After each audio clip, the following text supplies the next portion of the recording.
In the annals of unsolved crime, the name Black Dahlia stands out, a chilling moniker for a tragic tale. This is the story of Elizabeth Short, whose mutilated body was discovered in a Los Angeles neighborhood on a cold January morning in 1947. This case, remaining cold for over 7 decades, continues to haunt investigators and crime enthusiasts alike. So, what happened after the horrifying discovery of Elizabeth Short's body?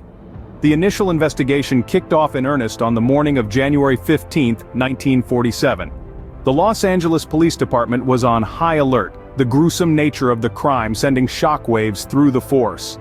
Detectives arrived at the scene in Leimert Park, a quiet residential neighborhood where they were met with a sight that would haunt them for years to come. Elizabeth Short's body was found cut in two, drained of blood and posed in an unsettling manner. The sheer brutality of the crime was alarming. The state of the body suggested that the killer had a certain level of medical knowledge, thus narrowing down the potential suspects. The detectives meticulously combed the area for any evidence, gathering crucial clues that they hoped would lead them to the perpetrator. In the wake of the discovery, the LAPD was flooded with calls from the public. Some claimed to have seen Elizabeth in the days leading up to her death, while others called in with information about possible suspects. The police took every lead seriously, hoping that one of them would provide the breakthrough they needed. Among the immediate suspects were several men Elizabeth had been linked to romantically. These included an army corporal who was the last person known to have seen her alive and a former boyfriend who had been abusive. However, despite intensive questioning and investigation, none of these leads panned out. The police also examined the possibility that the crime was linked to the underworld. Elizabeth had been known to frequent nightclubs and had connections to several people with criminal backgrounds. However, this too proved to be a dead end. As the days turned into weeks, the investigation seemed to hit a brick wall.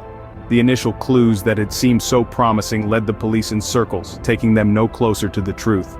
The case that had started with such urgency and hope quickly devolved into a frustrating and complex web of mysteries and false trails. Despite the promising leads, the case quickly turned into a complex web of mysteries and false trails. The Black Dahlia case wasn't short of clues and evidence. The mystery began to unravel with a series of anonymous letters sent to the police and the press. These letters, written in a clipped, cryptic style, were believed to be from the killer himself. They taunted authorities, hinting at details only the perpetrator could know. Yet despite their chilling content, these letters proved to be a dead end, leading investigators no closer to the identity of the killer. Then there was the bag of belongings. A few days after the murder, a suspicious package was found containing personal items that belonged to the victim, Elizabeth Short. Among these were her social security card, birth certificate, photographs, and an address book with several pages torn out. The items were cleaned meticulously, devoid of fingerprints, a testament to the calculated nature of the killer. The autopsy findings presented another layer of complexity. The coroner's report revealed that the cause of death was hemorrhage and shock due to concussion of the brain and lacerations of the face. The precision of the cuts on Elizabeth's body indicated a level of surgical skill, suggesting the killer had some medical knowledge. Yet this clue, like the others, only added more questions than answers. Forensic science was in its infancy in the late 40s, and despite the wealth of physical evidence, investigators struggled to piece together a coherent picture of the killer. Modern methods such as DNA analysis were decades away, leaving detectives to rely on traditional sleuthing and gut instinct. Yet, even as the police were overwhelmed with clues, they were also stymied by false leads and hoax confessions. Over 60 people confessed to the murder, leading investigators down countless blind alleys and further muddying the waters of an already complex case. However, the abundance of clues only seemed to deepen the mystery, rather than bring clarity. The Black Dahlia case remains one of the most infamous unsolved murders in American history, a chilling reminder of the dark side of Hollywood's golden age. In the sea of clues, several suspects emerged, each with their own troubling connections to the case. The most prominent among them was Dr. George Hodel, a Los Angeles physician with a dark past. His own son, a former LAPD detective, would later accuse him of the crime, claiming that he discovered photos of a woman resembling Elizabeth Short among his father's possessions. Hodel's medical background, coupled with the surgical precision of the body's mutilation, painted a disturbing picture. Then there was Robert "Red" Manley, the last known person to see Elizabeth alive. Manley was a salesman with a shaky alibi, but his polygraph test results were inconclusive. He was tormented by the case until his death, yet he always maintained his innocence. Another suspect was Norman Chandler, the publisher of the Los Angeles Times. Rumors swirled about his alleged affair with Elizabeth. The suspicion towards Chandler was fueled by his wealth, power, and the perceived cover-up by his influential newspaper. Then there was the mysterious surgical suspect. This unnamed individual was a skilled surgeon, but his identity was never uncovered. His involvement was speculated due to the intricate surgical work on Elizabeth's body. And let's not forget the infamous gangster Bugsy Siegel. His connection to the case was tenuous at best, but his violent reputation and the timing of his own murder just months after Elizabeth's death raised eyebrows. Lastly, there was Joseph A. Dumais, a serviceman who confessed to the crime while drunk, only to recant once sober. His confession was chalked up to alcohol-induced fantasy, but his name remained etched in the annals of the case.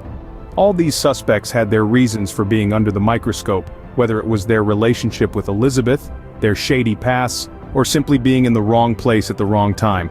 Yet, despite the numerous suspects, no one was ever charged, leaving the case wide open. Over the years, theories and speculations have attempted to solve the Black Dahlia mystery. As the years have passed, the case has only grown more complex and enigmatic. Let's delve into the labyrinth of conjectures that have emerged. One widely circulated theory suggests the involvement of the underworld. It is said that Elizabeth Short, known as the Black Dahlia, was caught in the crossfire of the seedy underbelly of Hollywood.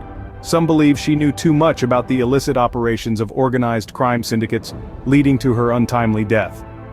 Another popular theory revolves around the concept of a love affair gone wrong. Elizabeth was known for her charm and charisma, and it's speculated that a jilted lover or a scorned suitor could have been driven to commit such a heinous act out of jealousy or rage. This theory, while compelling, lacks concrete evidence, leaving it as just another speculation in the sea of unproven hypotheses. Then there's the chilling prospect of a serial killer on the loose. Some theorists point to the precision and brutality of the crime as the work of a seasoned murderer. They propose that the Black Dahlia was not the perpetrator's first victim, nor his last. This theory is particularly disturbing, as it suggests a cold-blooded killer managed to evade justice and possibly continued his murderous spree. There are countless other theories, some plausible, others far-fetched. Some suggest a connection to the occult, while others propose it was a random act of violence. Each theory paints a different picture, but all share a common thread. They've yet to provide a definitive answer to who murdered the Black Dahlia. Each theory adds a new layer to the mystery, but none have been able to conclusively solve the case. The Black Dahlia case, steeped in mystery and intrigue, continues to baffle investigators and armchair detectives alike, serving as a grim reminder of the dark underbelly of Hollywood's golden age. Decades have passed since the brutal murder of Elizabeth Short, yet the Black Dahlia case remains an enigma. The allure of this unsolved mystery has never waned. The story of Elizabeth Short, a young woman with dreams of stardom, cut down in the prime of her life, continues to captivate the imaginations of true crime enthusiasts, amateur detectives, and even professional investigators. The lack of resolution has only amplified the intrigue surrounding the case. Despite the passage of time, countless investigations, and a myriad of suspects, the identity of the killer remains unknown. This enduring mystery has led to a ceaseless pursuit of answers. Theories abound, suspects are continually scrutinized, and new pieces of evidence are periodically brought to light, yet the truth remains elusive. The impact of the Black Dahlia case extends beyond the realm of true crime. It has permeated popular culture, inspiring works of literature, film, and television. Elizabeth Short's tragic tale has been immortalized in noir classics and modern thrillers alike, her story serving as a chilling reminder of the darkness that can lurk behind the glittering facade of Hollywood. The Black Dahlia case is more than a simple whodunit. It's a testament to our collective fascination with the unknown, our insatiable desire for resolution, and our enduring interest in the darker sides of human nature.